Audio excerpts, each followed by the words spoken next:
ನಮಸ್ತೆ, welcome to ಡುಲ್ಪು creations. ಇವತ್ತು ನಾವು ತುಂಬ ಪರ್ಫೆಕ್ಟ್ ಮೆಷರ್ಮೆಂಟಲ್ಲಿ ಸಾಫ್ಟಾಗಿ ಹೂವಿನಂತೆ ಇರುವಂಥ ಪಡ್ಡನ್ನು ಹೇಗೆ ಮಾಡೋದು ಅಂತ ನಾನು ನಿಮಗೆ ಈ ವಿಡಿಯೋದಲ್ಲಿ ತೋರಿಸ್ತಾ ಇದ್ದೀನಿ. ನೀವು ಬಿಗಿನರ್ಸ್ ಆಗಿದ್ರೆ ಈ ರೆಸಿಪಿ ನಿಮಗೋಸ್ಕರ ಪರ್ಫೆಕ್ಟ್ ಆಗಿರುತ್ತೆ. ಸೊ ಇದಕ್ಕೆ ಫಸ್ಟು ನೀವು ಒಂದು ಪಾತ್ರೆನ ತಗೊಳ್ಳಿ, ಒಂದು ಮೆಷರ್ಮೆಂಟ್ಗೆ ಒಂದೇ ಕಪ್ಪನ್ನು ಯೂಸ್ ಮಾಡ್ಕೊಳ್ಳಿ. ಆ ಕಪ್ಪಿಂದ 3 ಸಾರಿ ದೋಸೆ ಅಕ್ಕಿನ ಹಾಕ್ಕೊಳ್ಳಿ. 1 ಕಪ್ ಉದ್ದಿನಬೇಳೆ, 1 ಕಪ್ ಕಡಲೆಬೇಳೆ ಹಾಕಿ 2 ಟೈಮ್ ವಾಶ್ ಮಾಡಿ ತಗೊಳ್ಳಿ.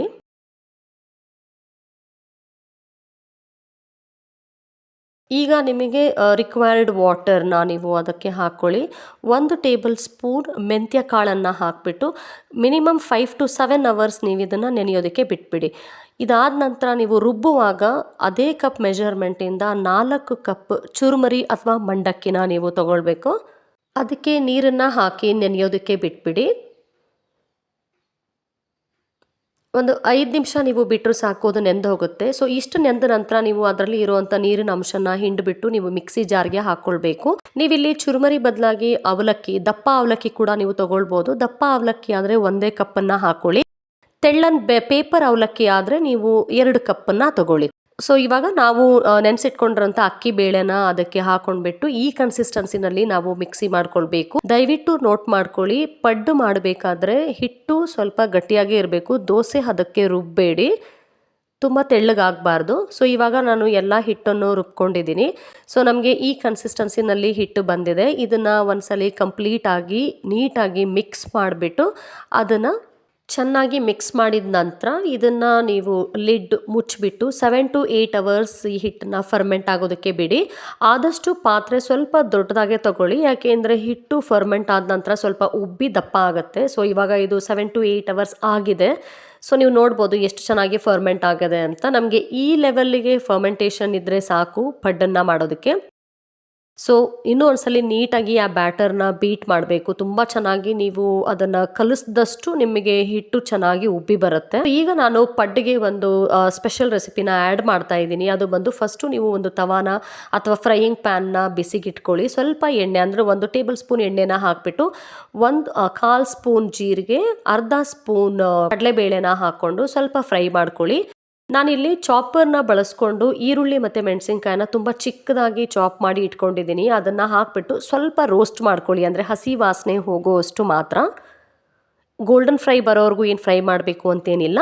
ಸೊ ಈಗ ಸ್ವಲ್ಪ ಕೊತ್ತಂಬರಿ ಮತ್ತು ಕರಿಬೇವನ್ನ ಮಿಕ್ಸ್ ಮಾಡಿಕೊಂಡು ಜಸ್ಟ್ ಮಿಕ್ಸ್ ಕೊಟ್ಟು ಒಂದು ಸ್ವಲ್ಪ ಫ್ರೈ ಮಾಡಿಬಿಟ್ಟು ಫ್ಲೇಮ್ನ ಆಫ್ ಮಾಡ್ಕೊಳ್ಳಿ. ಈಗ ಆ ಬ್ಯಾಟರ್ಗೆ ನಾವು ಉಪ್ಪನ್ನು ಸೇರಿಸ್ಕೋಬೇಕು. ನಾನು ತೊಗೊಂಡಿರುವಂಥ ಮೆಷರ್ಮೆಂಟಿಗೆ ನಾನು 2 ಸ್ಪೂನ್ನ ಉಪ್ಪು ಬೆರೆಸ್ಕೊಂಡಿದ್ದೀನಿ. ಚೆನ್ನಾಗಿ ಮಿಕ್ಸ್ ಮಾಡಿದ ನಂತರ ನಾವು ಫ್ರೈ ಮಾಡ್ಕೊಂಡಿರೋದನ್ನು ಅದಕ್ಕೆ ಸೇರಿಸ್ಬಿಟ್ಟು ನೀವು ಮಿಕ್ಸ್ ಮಾಡ್ಕೋಬೇಕು. ನೀವು ಇದಕ್ಕೆ ಸಬ್ಬಸಿಗೆ ಸೊಪ್ಪನ್ನು ಕೂಡ ಬೆರೆಸ್ಕೋಬೋದು ಅಥವಾ ಕ್ಯಾರೆಟ್ನ ಕೂಡ ತುರಿದು ಹಾಕ್ಕೊಳ್ಬೋದು, ಅದು ಆಪ್ಷನಲ್. ಇವಾಗ ನೀವು ಒಂದು ಪಡ್ಡು ಹಂಚನ್ನು ಬಿಸಿಗಿಟ್ಕೊಳ್ಬೇಕು. ಅದಕ್ಕೆ ಎಣ್ಣೆನ ಹಾಕ್ಕೊಳ್ಳಿ. ಚೆನ್ನಾಗಿ ಕಾದ ನಂತರ ನೀವು ಮೀಡಿಯಮ್ ಟು ಲೋ ಫ್ಲೇಮಲ್ಲಿನೇ ನೀವು ಪಡ್ಡನ್ನು ಮಾಡಬೇಕು. ದಯವಿಟ್ಟು ಹೈ ಫ್ಲೇಮಲ್ಲಿ ಪಡ್ಡನ್ನು ಮಾಡಬೇಡಿ, ಯಾಕೆಂದರೆ ಪಡ್ಡು ನಿಮಗೆ ಮೇಲ್ಗಡೆ ಅದು ಬೆಂದಿರೋ ಥರ ಇರುತ್ತೆ, ಒಳಗಡೆ ಎಲ್ಲ ಹಿಟ್ಟು ಹಸಿ ಹಸಿಯಾಗೇ ಇರುತ್ತೆ. ಹಾಗಾಗಿ ಆದಷ್ಟು ಲೋ ಟು ಮೀಡಿಯಮ್ ಫ್ಲೇಮಲ್ಲಿನೇ ನೀವು ಪಡ್ಡನ್ನು ಮಾಡ್ಕೊಳ್ಬೇಕು. ಸೊ ನಿಮಗೆ ಪಡ್ಡು ಇವಾಗ ನೋಡ್ಬೋದು, ನೀವು ತಿರುಗಿಸಿ ಹಾಕಿದಾಗ ಎಷ್ಟು ಚೆನ್ನಾಗಿ ಕಲರ್ ಬಂದಿದೆ. ನಾವು ಕಡಲೆಬೇಳೆ ಹಾಕಿರೋದ್ರಿಂದ ಕಲರ್ ಬರುತ್ತೆ. ಮಂಡಕ್ಕಿ ಅಥವಾ ಏನು ಚುರುಮರಿ ಹಾಕಿದ್ದೀವಿ ಅದನ್ನು ಹಾಕಿರೋದ್ರಿಂದ ಪಡ್ಡು ತುಂಬ ಸಾಫ್ಟಾಗಿ ಹೂವು ಥರ ಇರುತ್ತೆ.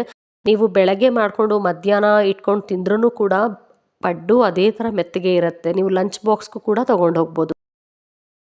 ಸೊ ನಾವು ಮಗಚ್ ಹಾಕ್ಕೊಂಡು ಅಂದರೆ ತಿರುಗಿಸಿ ಹಾಕ್ಕೊಂಡ್ಬಿಟ್ಟು ಮತ್ತೆ ಪಡ್ಡನ್ನು ಆ ಸೈಡು ಕೂಡ ಚೆನ್ನಾಗಿ ಬೇಯಿಸ್ಕೋಬೇಕು, 2 ಕಡೆ ಕೆಂಪಗಾಗೋವರೆಗೂ. ಸೊ ಇದೇ ಥರ ರೆಸಿಪಿ ನೀವು ಕೂಡ ಪಡ್ಡನ್ನು ಒಂದ್ಸಲಿ ಮಾಡಿ ನೋಡಿ, ತುಂಬ ಚೆನ್ನಾಗಿರುತ್ತೆ, ತುಂಬ ಇಷ್ಟ ಆಗುತ್ತೆ ನಿಮಗೆ. ಹೇಗೆ ಅನ್ನಿಸ್ತು ಅಂತ ನನಗೆ ಕಮೆಂಟ್ ಮಾಡಿ. ನಿಮಗೆ ಏನಾದರೂ ರೆಸಿಪೀಸ್ ಬಗ್ಗೆ ಡೀಟೇಲ್ಸ್ ಬೇಕಿದ್ರೆ ನನಗೆ ಕಮೆಂಟ್ ಮಾಡಿರಿ. ಈ ಪರ್ಫೆಕ್ಟ್ ಮೆಷರ್ಮೆಂಟಲ್ಲಿ ನಿಮಗೆ ರೆಸಿಪೀಸ್ ಬೇಕಾದರೆ ದಯವಿಟ್ಟು ನನ್ನ ಚಾನಲ್ನ ಸಬ್ಸ್ಕ್ರೈಬ್ ಮಾಡಿ, ಸಪೋರ್ಟ್ ಮಾಡಿ. ವಿಡಿಯೋ ಇಷ್ಟ ಆದರೆ ಶೇರ್ ಮಾಡಿ, ಲೈಕ್ ಮಾಡಿ. Thank you for watching.